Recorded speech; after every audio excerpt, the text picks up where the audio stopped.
The Pope's visit is about as big as it gets in the U.S. Millions want to see him, Catholics and non-Catholics. Not since Pope John Paul II has a pope commanded this kind of attention. And as Arthi Pol reports, it comes with a massive security operation.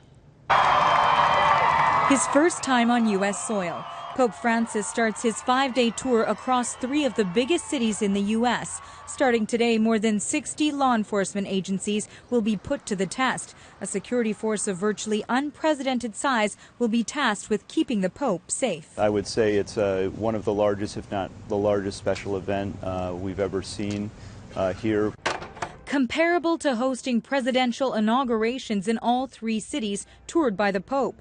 A total of 16 events, including an open mass in Philadelphia on Sunday, expected to draw more than 1 million. Each city has thousands of officers involved in the complex security plan. Sniper patrols and SWAT teams are in place. New York police will deploy its entire fleet of choppers. Officers and guards are on the streets, and the U.S. Coast Guard is on the water. Here he's going to have 6,000 additional guardian angels around him. That's the number of officers we'll have on duty.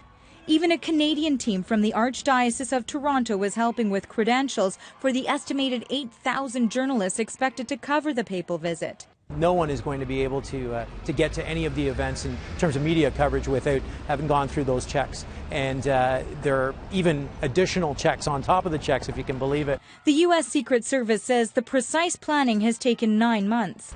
This is where Pope Francis will stay when he comes to Washington, the Vatican Embassy. You can see that it's closed off with fencing and surrounded by police. Even access to this area is limited. The Secret Service has been so concerned about security for this visit, it in fact has been monitoring the Pope's movements for months, closely watching footage of visits to other countries.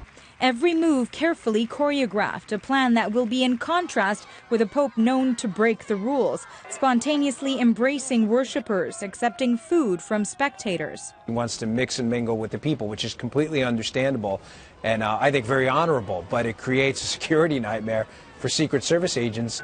Homeland Security says they don't know of any specific threats directed at the Pope and will continue to keep a close watch as Pope Francis begins his first trip to the United States. Arthi Pol, Global News, Washington.